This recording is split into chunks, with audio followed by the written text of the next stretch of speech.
Okay, what if I told you there's one skill that affects pretty much every single part of your life? From your career to your confidence, I'm talking about something we all use every single day, but almost nobody ever taught us how to do it right.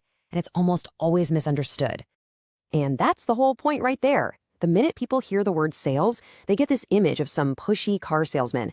But we're not talking about a job. We're talking about a fundamental human skill, the skill of communicating, of persuading, of connecting with people. And it's a skill that absolutely everyone can use. And I mean, what if it could really change things? Seriously, what if getting better at this one thing could lead to better relationships, deeper friendships, and just a rock-solid belief in yourself? That's what we're going to dig into today. So, where do we start? Well, it's probably not where you think. We don't start with other people. We start with ourselves. You know, the most important sale you will ever make in your entire life is the one you make to yourself every single day, right between your own ears. This is where the real work begins. Does that sound familiar? I'm pretty sure it does. We all have that voice, that inner critic that just loves to pop up and tell us we can't do something, we're not smart enough, not ready enough. And most of the time, we just believe it. We take it as fact. But what if you didn't have to? Okay, so check this out. This is a super simple but really powerful tool. Instead of fighting that negative thought, you just have a conversation with it. So step one, acknowledge it. Just say, okay, I hear you. I hear that voice telling me I'm not good enough. Then step two, challenge it, but politely. Say, but can I just challenge that belief for a second? And then the magic. Step three, reframe it. You turn that negative thought into something positive, like, you know what? Maybe I'm not perfect, but I'm learning, and I'm getting a little bit better every day. And maybe that's enough for right now. All right, so once you start getting a handle on that inner conversation, you can start applying a few key ideas to the outer world. We're talking about job interviews, pitching an idea to your boss, or even just trying to convince a friend to see the movie you want to see. And you know what? You don't need some super complex 50-step process or weird psychological tricks. It all comes down to just three. That's it. 3 core skills. If you can get these 3 things down, you're going to navigate almost any conversation with way more confidence.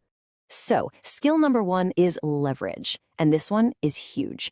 It's about stopping the guessing game.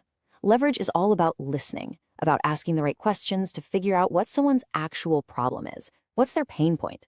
Think about it. If you want your friend to try a new restaurant, you don't just start listing menu items. You ask, hey, what are you in the mood for?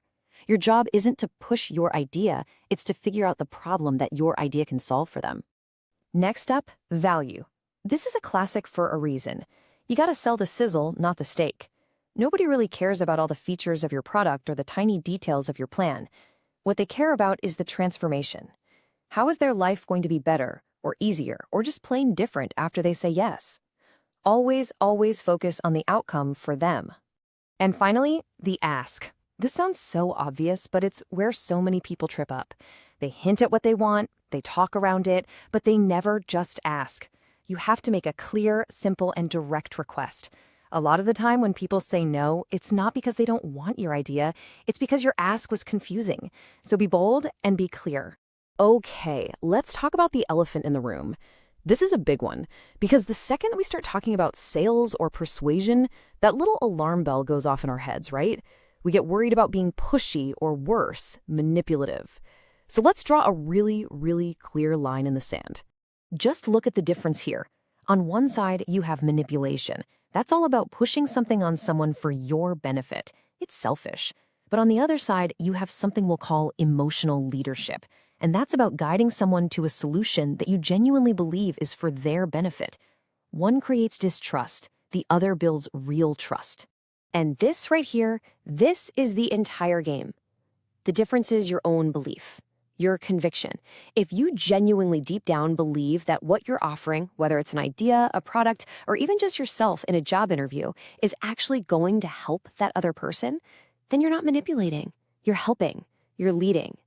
All right, so we've covered the inner game, we've covered the outer game, and we've talked about the ethics. But look, theory is great and all, but it's useless without action. So how do you actually start building this skill, like right now, today? And I get it. It can feel like a mountain to climb. But the path from just learning about this stuff to actually doing it is way simpler than you think. You don't need some fancy course. You just need a place to start. Let's break it down into 3 simple things. First, learn. We live in an age where there is incredible free content everywhere on social media, YouTube, everywhere. Go consume it.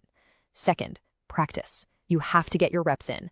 Put yourself in small situations where you can try these things out and see what happens. And third, and this might be the most important part, you have to accept that you are going to suck at first. Everyone does. It's just part of the process. And let's end on this, because it's a total game changer for your mindset.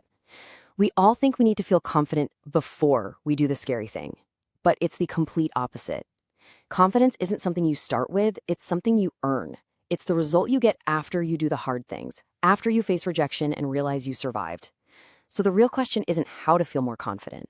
It's what action, no matter how small, are you going to take today to start building